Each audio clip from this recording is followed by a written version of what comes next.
안녕하세요. 오늘은 갑상선 질환에 대해서 설명드리고자 하는데요.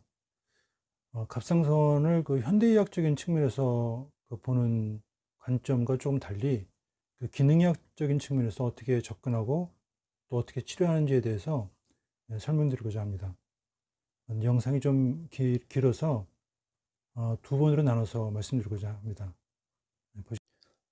그, 저희 갑상선 질환은 되게 이제 임상적으로 볼 때 크게 두 가지로 나눌 수 있는데, 갑상선 기능 항진증하고 저하증이 있는데, 물론 이제 그 밖에 갑상선염도 있고, 그런데 오늘은 이제 저희가 이 미셸 콜이라는, 이분이 지은 책을, 제가 읽어보고 좀 많이 배우고 그래서, 이 책을 중심으로 좀 말씀을 드리고자 합니다.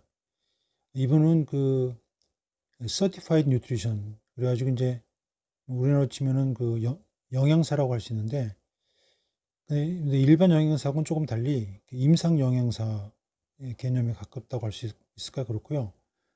이분은 본인 스스로가 환자였어요. 그래서 갑상선 저하증이 발생했기 때문에 이분은 자신이 왜 이런 병에 걸렸는지에 대해서 굉장히 그 원인을 알고자 노력을 했고, 또 어떻게 하면 이거를 정말 극복할 수 있는가에 대해서 스스로 환자가 돼봤기 때문에 아주 뼈저리게 이거를 느끼면서 또 이걸 어떻게 해결했는가에 대해서 굉장히 자세하게 나와 있습니다. 이분이 이제 제가 어떤 이혼을 겪으면서 이 병을 앓게 됐다고 얘기하고, 또 이거를 어떤 현대의학적으로 이 갑상선 질환을 다루고 있는 수많은 의사들을 만나봤어요.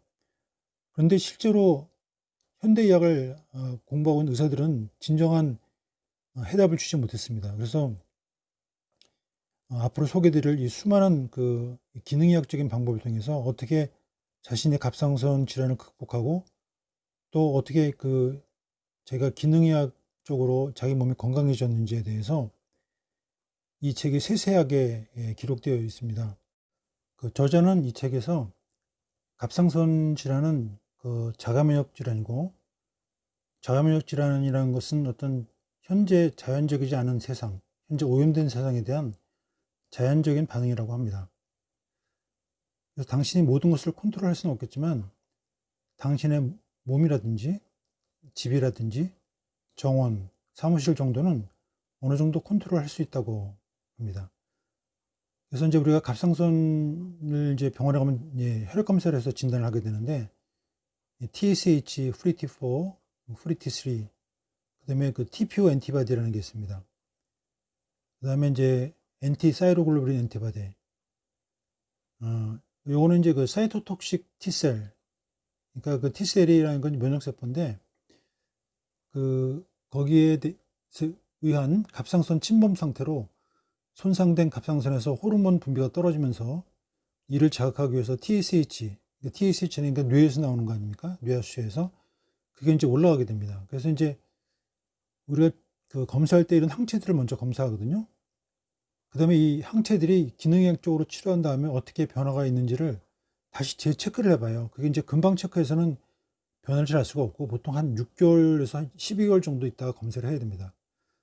그러면 항체 역가라고 그러는데, 항체가들이 예전에 비해서 점점 이렇게 떨어지고 있으면은 그게 치료가 잘 되고 있는 거죠. 그게. 그러니까 우리 이제 보통 병원에 가면은 이제 항체 검사를 하지 않고 그냥 대충 TSH, 프리티4, 프리티3만 검사하는데, 항체도 이렇게 그러니까 자세히 검사를 하지 않고 되게 이렇게 TPO 항체 이 정도만 검사하는 경우가 많은데, 이 저자는 더 깊이 있는 검사에 대해서 얘기를 일단 하고 있습니다. 그래서 이제 먼저 갑상선 저하증을 먼저 말씀드리겠는데, 갑상선 저하증이 오면 이제 대개 치료로 레보사이록신이라는 걸 쓰죠. 병원에 가면은. 이게 이제 형태가 이렇게 몇 가지 형태가 있습니다. 그래서 신치록신 이렇게 부르기도 하고 그러는데, 근데 이제 문제는 이걸 써도 환자들의 100%가 반응을 하질 않는다는 거죠. 이게 한 50% 정도 반응을 하게 되는데, 100% 반응을 보이지 않는 이유는 T4가 활성형 갑상선 호르몬이 아니기 때문입니다. 즉 간에서 활성형인 이게 이제 3번 있고 4번이 있잖아요. 근데 이게 활성형은 3번이에요. 활성형 3번으로 전환이 잘 되어야 되는데, 근데 그 불행히도 우리 몸이 이제 독성 물질에 이렇게 찌들어 있거나 어떤 지속적인 뭐 만성 스트레스, 또 어떤 감염, 영양 결핍 상태. 그러니까 영양 결핍이라는 건 뭐 셀레늄이라든지 요오드라든지 비타민 C, 아연 뭐 이런 그런 거 있으면 이제 4번이 3번으로 전환이 돼야 되는데 그 전환이 제대로 잘 안 이루어지는 거예요. 그러면 이제 4번을 줘도 이것만 갖고는 효과를 좀 못 본다는 거죠. 그래서 이제 3번하고 4번이 합쳐진 게 있거든요. 그 복합제, 그거를 복용하기를 권유한다고 합니다. 환자들이 증상이 호전되는 이유는 그 TSH의 활동을 감소시켜 염증을 떨어뜨리기 때문이고, 그러나 위에 말씀드린 것처럼 T포만 갖고는 갑상선 저하의 그 근본 원인을 해결하지 못하고 검사 결과는 정상으로 나와도 환자 증상이 좋아지지 않는 경우가 많습니다. 또 그 원인 중에 하나가 요오드 부족인데, 요오드 부족이 있으면은 그 갑상선 그 호르몬 농도를 떨어뜨림으로써 인해서 하시모토 갑상선염, 갑상선 저하증이죠. 이걸 일으게 되는데, 갑상선에서는 다량의 T4를 생산해서 간에서 갑상선 호르몬의 활성형인 T3로 전환하는데, 여기에 그 효소인 5D 아이오데네즈라는 게 작용하게 됩니다. 만일 충분한 셀레늄이 부족하거나 간이 너무 많은 스트레스, 감염, 독소 뭐 이런 거에 시달리게 되면은 그 4번에서 3번으로의 변환이 장애를 받게 되는 것이죠. 그래서 우리가 이제 그 병원에 가면 이제 검사하는 게 TSH라는 걸 검사하는데, 보통 어떤 검사실마다 좀 다르지만 보통 한 0.2에서 4.2 이 정도까지 정상으로 잡는데, 사실은 이상적인 갑상선 자극 호르몬의 수치는 0.4에서 2.5까지가 이상적이라고 저자는 얘기하고 있고요. 여기 나온 것처럼 이제 예전에는 그 TSH가 0.5에서 5.0, 그렇지만 새로운 레인지는 0.3에서 3.0, 가장 적절한 건 0.05에서 2.0 정도가 적당하다는 겁니다. 그리고 이제 그 프리티4의 그 검사치 레인지는 0.08에서 1.8 나노그램, 프리티3 같은 경우는 230에서 420 피코그램이 좋다고 합니다. 그리고 이제 일반 갑상선 혈액 검사로는 정상이 나오더라도 증상이 있으면서 그 NT-TPO 엔티바디, NT-사이로글부린 엔티바디 이 양성이 나올 수 있는데, 이는 항체가 있는 것이지만 갑상선에 아직 큰 문제가 생기는 상태는 아니라는 거죠. 그러니까 아직 전쟁이 일어나기 전이기 때문에, 그러니까 이제 내가 검사는 정상으로 나와도 이런 항체가 있다는 거는 이제 갑상선 질환이 올 수 있다는 거를 생각하고 있어야 합니다. 그래서 이제 저희가 이제 보통 갑상선 샘플 랩을 하게 되는데, NT-TPO 엔티바디 그게 약간 올라가 있고, 사이로글로불린 엔티바디가 약간 올라가 있고, TSH가 좀 떨어져 있고, 프리티4, 프리티3가 올라가 있다. 이런 경우는 이제 어떤 질환을 꼭 의심해 봐야 되고요. 그다음에 이제 하시마도 갑상선염에 대해서 말씀드리겠습니다. 항체가 양성이고 그것도 아주 많이 올라가 있고, TSH는 높게 나타나고, 4번은 떨어져 있다면 갑상선 호르몬 치료로 증상이 좋아질 것입니다.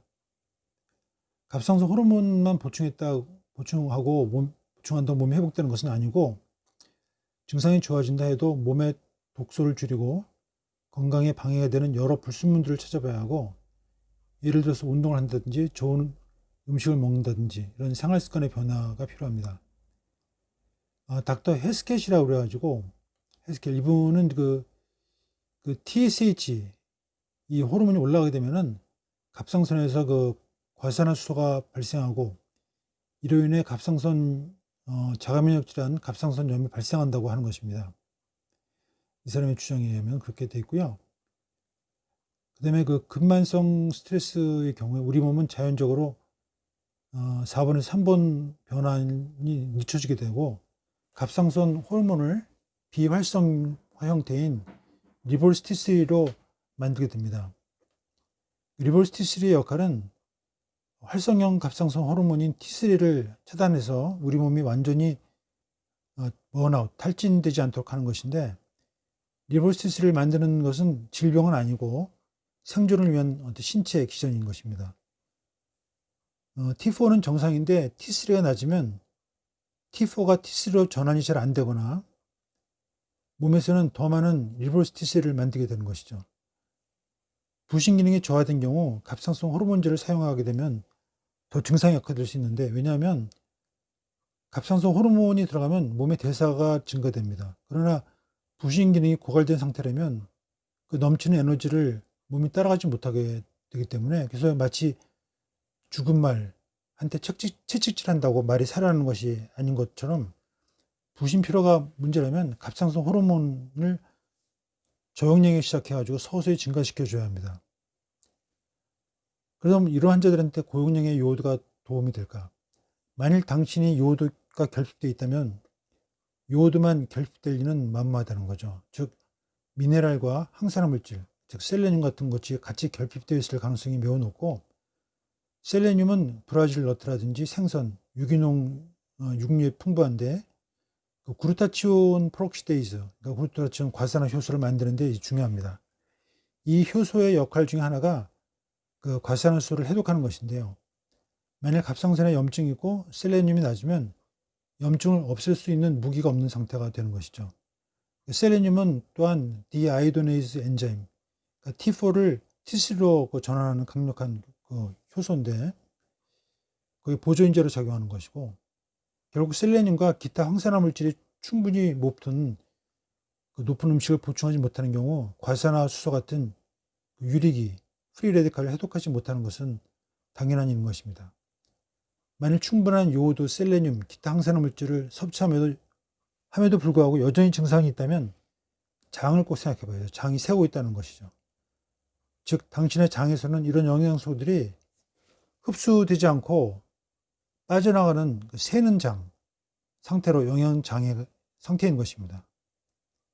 또한 그 독성 할로겐족, 그러니까 크로린이라든지 브로민, 그 프로린, 이런 것들이 수용체를 막고 요오드 자리를 차지하고 있다면 문제가 해결될 수 없습니다. 염증이 아직 해결 안 된 상태로 고용량의 요오드를 복용하는 것은 염증을 더 일으키고 증상을 악화시킬 뿐입니다. 이런 경우 고용량의 요오드보다는 좋은 품질의 종합 비타민, 여기에 아요딘이 150 마이크로그램 이하로 들어있는 것으로 시작하는 것이 안전할 수 있으며, 더 심한 결핍일 때는 아요도랄 같은 고용량의 요오드를 섭취하는 것이 안전합니다. 셀레늄은 400 마이크로그램을 사용하고 오메가3 3000mg, 그 다음에 그 감말이노레산 3000mg, 비타민 C, 비타민 D3 같은 것이 필요하고, 우유 같은 유제품을 피하고 사우나라든지 앱섬 솔트, 베스, 이것도 좀 이따 다시 나오는데, 그 앱섬 솔트를 그 육탕에 풀어가지고 거기에 한 15분에서 20분 정도 이렇게 목욕을 하는 것이죠. 앱섬 솔트에는 마그네슘과 설퍼가 함유되어 있는데, 욕조에 앱섬 솔트를 풀면은 이런 미네랄들이 피부를 통해서 흡수되죠. 그러니까 우리가 피부가 우리 인체 중에 가장 그 표면적인 넓은 기관이 바로 피부죠. 그 피부를 통해서 이게 흡수되는 거. 칼슘은 충분한 마그네슘이 없으면은 동화가 되지 못하는데, 그런 동화되지 못한 칼슘은 뼈에 들어가지 못하고 혈관벽에 쌓여서 동맥경화를 일으킵니다. 따라서 마그네슘을 충분히 보충해야 하고요. 황은 간에서 제2단계 해독에 작용합니다. 그 시스테인 합성에 황이 필요하고, 이는 몸에서 가장 강력한 황산화제인 글루타치온의 형태로 저장됩니다. 글루타치온은 기본적으로 3개 아미노산, 즉 글루탐산하고 시스테인하고 글리신이 결합하여 생기는 구조로 체내 모든 세포에서 합성될 수 있는데, 연구 결과 황목욕, 이 앱섬 솔트를 이용한 황목욕은 산화 스트레스를 감소시키며 LDL과 총 콜레스테롤을 떨어뜨리는 효과가 있다고 합니다. 그 유황온천이 왜 좋은지, 바로 황성분 때문이며 온천에 들어있는 그 황이 이런 작용을 합니다. 앱솜솔트는 삼투압을 증가시켜서 피부 밖으로 독소를 배출시키는 효과가 있고요. 또한 피부를 부드럽게 하고 주름을 감소시키는 효과가 있고요. 욕탕에 한두 스푼만 넣으면 되고요. 보통 일주일에 3번에서 4번 정도 하시면 되겠습니다. 앱솜솔트는 뭐 쿠팡이라는 데서 구할 수 있고요. 뭐 실제로 뭐 이게 택배비 포함해서 뭐 한 이 정도 한 3만 원 이내 가격으로 받을 수 있습니다. 그리고 독성 물질에 내 몸에 오염되어 있는지 확인하는 검사를 받아볼 필요가 있고요. 갑상선 호르몬제는 평생 먹어야 되는가? 정답은 없습니다. 얼마나 갑상선이 손상되었냐에 따라 다른데 하시모토 갑상선염 환자 20%에서는 회복이 정상적으로 돼서 더 이상 갑상선 호르몬 보충이 필요 없다는 보고도 있고 항체 검사를 해보는 것도 면역 반응을 보는 방법이 될 수 있습니다. 필요한 검사는 여기 나온 것처럼 병원에 가면 이런 혈액 검사 또 특히 호모시스틴 검사, 인슐린 검사, 그다음에 DHE 설핏 이거 뭐냐면 이제 부신 기능을 아는 검사인데요. 디하이드로에피엔데로스테론이라는 그 호르몬 검사입니다. 그다음에 IGF는 그 인슐린 라이크 그로스 팩터라고 그래가지고 그 우리 몸에 어떤 그 성장 호르몬을 측정하는 것이고요. 프리티3, 프리티4. 그다음에 그 하시모토 갑상선염은 TSH를 1 혹은 그 이하로 유지하도록 하라고 그러고 치료는 갑상선 호르몬제, 셀레늄, 아연, 필수 지방산, 오메가3 그리고 기타 항산화제 필요한 경우는 T3, T4의 복합제를 사용하라고 되어 있습니다. 그레이스병 같은 경우는 이제 갑상 기능 항진증인데요. 저희가 이제 그 증상 이렇게 환자들이 막 가슴이 둥그리고 손 떨리고 뭐 이런 증상이 있을 때는 베타 차단제를 써야 되고요. 그 항갑상선제를 쓰게 되죠. 되게 이제 메티마졸하고 PTU 같은 걸 쓰게 되는데 또 기타 식물성 제제로는 이제 버글 위드라든지 벨로리안 루트라든지 레몬밤 이런 것도 있습니다. 피해야 할 음식들로는 글루텐 함유 음식, 유제품, 계란, 설탕 제품, 가지류, 또 곡물, 콩중류, 견과류, 가공식품 있다고 그러고요. 먹어야 될 음식으로서는 신선한 유기농 베리, 유기농 야채, 발효식품, 좋은 지방, 기버터 같은 것, 유기농 생선, 고기, 가금류, 다고리, 커큐민, 그 다음에 그 회양풀, 파슬리, 계피, 카도몬은 저도 몰랐는데 그 열대 아시아산 그 생강과의 향료 식물이라고 합니다. 생강, 마늘, 천연염 그런 것도 있고요. 이게 오리지널 기라고 그래가지고 기버터. 그 다음에 그 퓨어 인디언 그 푸드 뭐 이런 것들이 있습니다. 그리고 이제 중요한 거는 하루에 8시간에서 10시간 정도의 수면. 이게 잠을 잘 자는 게 굉장히 중요한 건 뭐 더 이상 말할 필요도 없이 잘 때 우리 몸에 그 치유 호르몬이 나오기 때문에 그리고 그 웃고 살아라. 운동을 하고 장을 건강하게 하려면 유산균에 먹인 프리바이오틱스가 필요하고 효소가 필요하겠죠. 그다음에 이제 위산 분비가 잘 안 되는 것이 장에 어떤 그 위산 분비가 잘 돼야지 그 균이 나쁜 균이 이렇게 장에 들어간 걸 막아주는 효과가 있는데 그게 잘 안 되면 이게 장에 나쁜 균이 그대로 내려가겠죠. 그래서 이제 위산 분비 촉진제인 HCl 같은 그걸 복용하라고 하고요. 이 모든 것들을 첫 3달 동안 철저히 하면 변화가 오게 된다고 합니다. 그래도 호전이 없다면 숨어있는 감염, 기생충이라든지 곰팡이라든지 또 독소, 수은 중독증 이런 것을 찾아서 치료를 받으셔야 합니다.